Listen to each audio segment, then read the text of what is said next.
Uruguay está al borde de lo que podría denominarse la huelga de vientres, ¿no? Como fue conocido en la historia, a lo mejor en otro contexto. Hay estudios que demuestran que tener un hijo es más caro para las madres que para los padres. Dedican más horas de trabajo no remunerado y ganan menos en tareas similares. Las mujeres dedican casi 14 horas semanales más al trabajo no remunerado de cuidados que los varones, y ante tareas similares cobran un 25% menos. Si este ritmo permanece, recién se equiparan los salarios en el último cuarto de siglo. Según informes consignados por el diario digital El Observador de Uruguay, esto es lo que se está registrando. Hace 4 años, el representante del Fondo de Población de Naciones Unidas en Uruguay, Fernando Filgueira, advirtió sobre lo que se podría venir en el país. Dijo: Uruguay podría llegar a una huelga de vientres. Para muchas mujeres el costo que implica la maternidad es inadmisible, como también lo sería para los hombres. En línea con nosotros para conversar acerca del tema, la economista Soledad Salvador, del Centro Interdisciplinario de Estudios sobre Desarrollo. Soledad, Claudia Bonato de Radio 2 de Rosario te saluda. Buenas noches.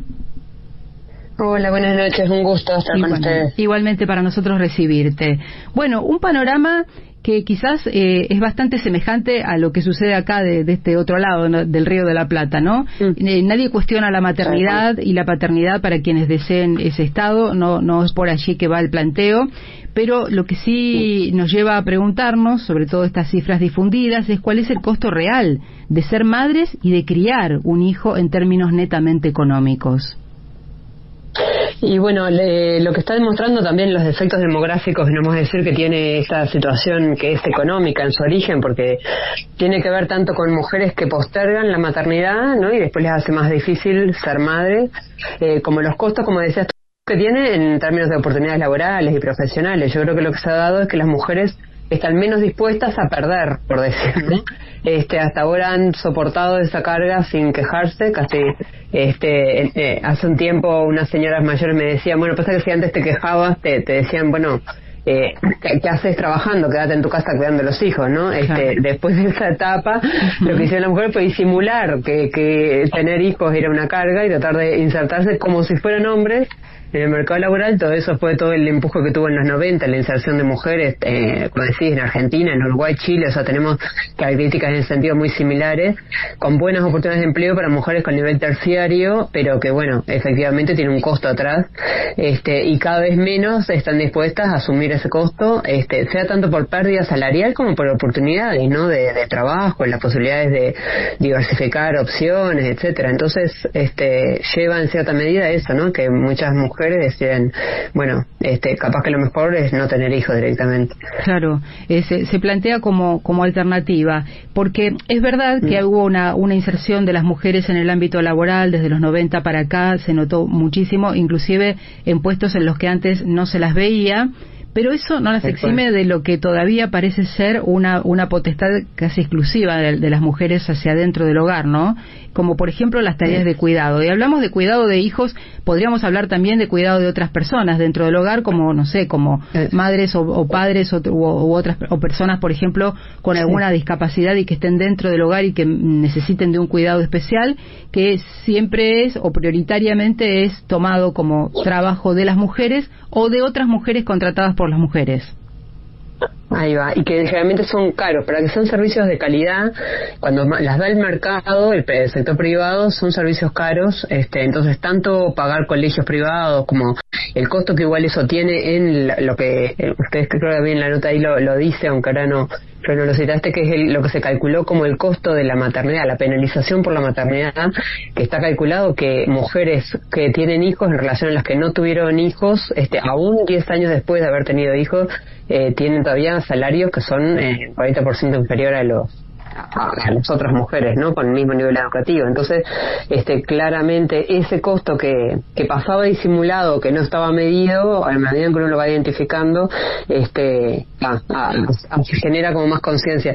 Creo que igual también tenemos que tener claro que hay otras mujeres que están en sectores que no llegan a nivel terciario, que directamente o asumen cargas de trabajo no remunerado y remunerado altas, o directamente no se insertan en el mercado laboral. O sea que también hay un costo ahí alto, pero la conciencia previa para no tener hijos a raíz de esta situación no es la misma. Por decir, ¿no? Lo que valoran en ese caso muchas veces es ser madre, ¿no? En sectores más bajos, más vulnerables, el ser madre es como algo que las coloca en una situación de privilegio, ¿no? En esas condiciones se sienten más valorizadas. En el caso de las mujeres con otros niveles y otras oportunidades no va por ahí, y más bien puede pasar a ser un costo.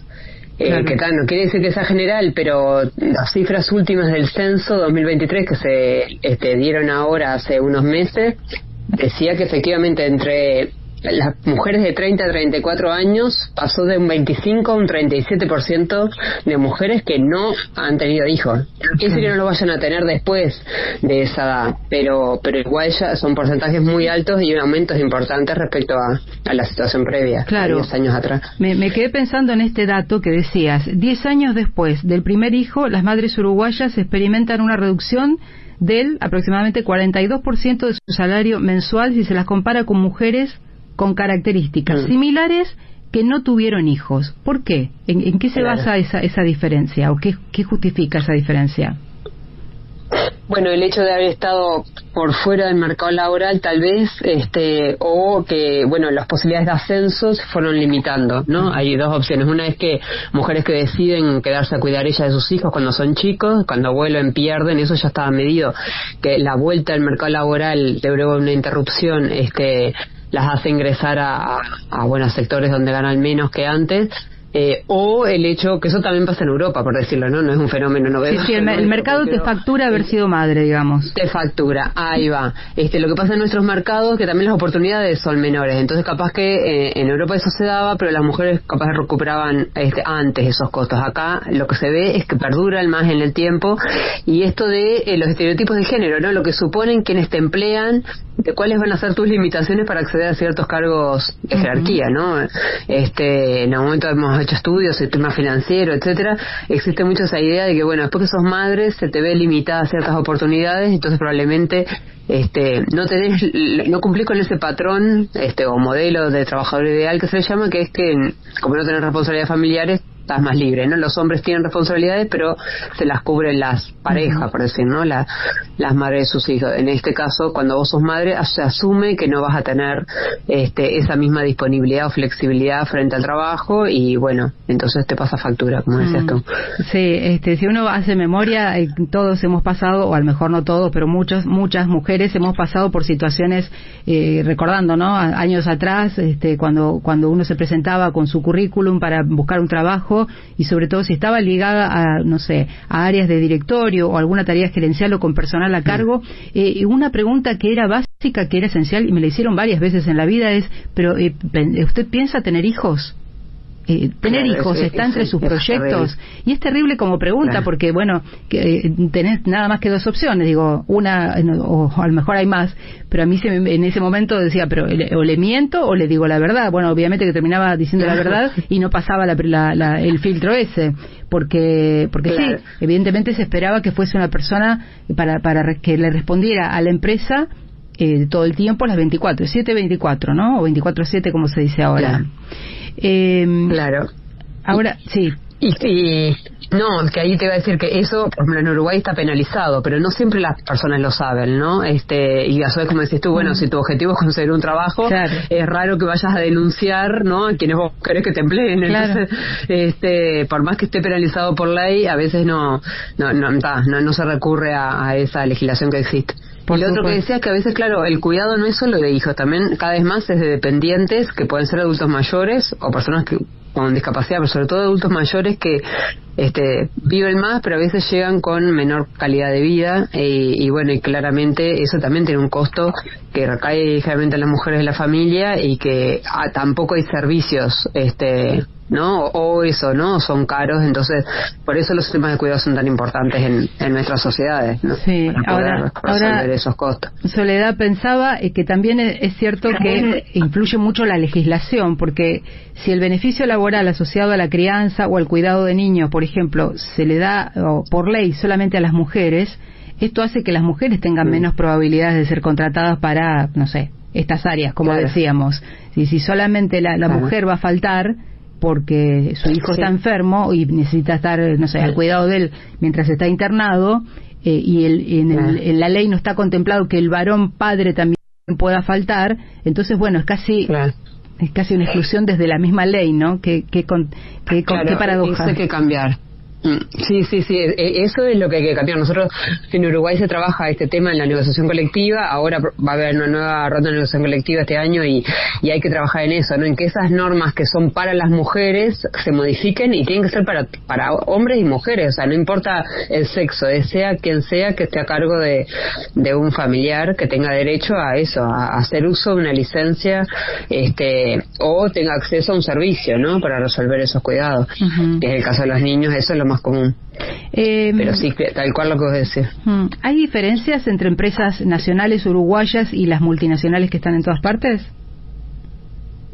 Bueno, a veces las multinacionales ya traen ciertos protocolos de género en beneficios y ahí a veces hay novedades que las empresas nacionales no las tienen incorporadas, pero bueno, hoy en Uruguay podríamos decir que el avance en este tipo de normas se ha dado más por empuje del movimiento sindical, que hubo cuando la primera etapa de desarrollo del sistema de cuidados en el 2019, ahí hubo una propuesta interesante que fue bastante, ingresó con fuerza dentro de distintas cláusulas de la negociación colectiva.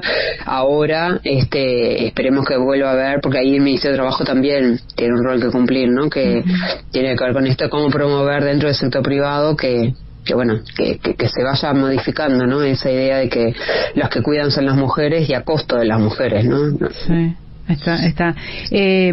Obviamente que los cambios sociales son lentos, de todos modos ya han aparecido la posibilidad, como decías en el comienzo, de las mujeres que no quieren tener hijos por alguna razón, a veces porque no quieren tener hijos. No toda mujer tiene que ser madre, no se es madre por naturaleza, sino que hay que también está bien eso, tener una fuerte decisión de querer serlo. Sabemos, los que somos madres sabemos que implica un trabajo muy fuerte que se extiende a lo largo de toda la vida, lo cual está sumado a la maravilla de ser madre. Yo lo valoro muchísimo, pero no quita todo el resto, y además todo el costo económico que sabemos que tiene.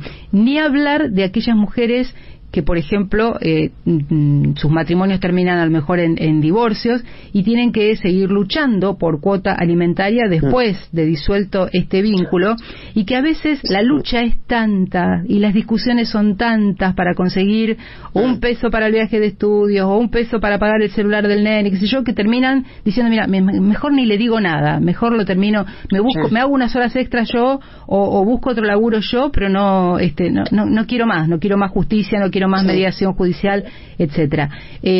Los cambios son lentos, pero se han empezado a dar también estas cosas por un lado, ¿no?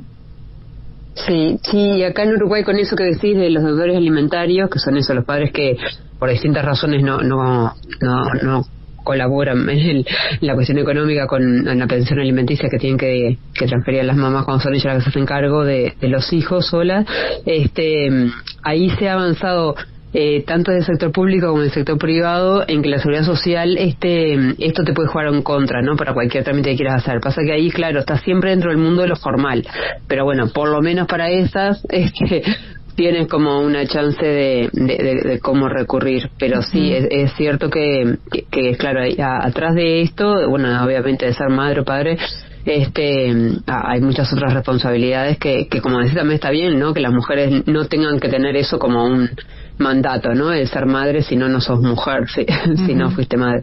Pero igual los porcentajes son tan altos que ahí es donde empieza a llamar la atención de que, bueno, al principio lo que más debía era el corrimiento, ¿no? En la edad, o sea, aquella mujer que quería ser profesional de una carrera, tendía a tener hijos cada vez más tarde. O sea, hoy por hoy en Uruguay, diríamos que las mujeres de estratos medios y bajos, a los 25 26 años ya son el 80% madres. En el caso de las de nivel educativo alto, de estratos altos de ingreso, recién llegan al 80% después de los 34 años. O sea que hay una diferencia importante, pero bueno, si a su vez eso va acompañado de lo que le llaman la nuliparidad, o sea, las que decía el no ser madre, y eso también crece, sí, claramente, como decía Phil Gay, estamos frente a una huelga de vientres, pero a su vez algo que socialmente deberíamos resolver, porque también para el desarrollo de una sociedad precisas tener o sea, que las familias puedan realizarse, ¿no? Que tengan la posibilidad de que no vengan restringidas sus posibilidades por no tener servicios de cuidado, porque eso interrumpa tu carrera. Obviamente. Es tan importante como el desarrollo poblacional y que se vayan renovando las generaciones. O sea, hace falta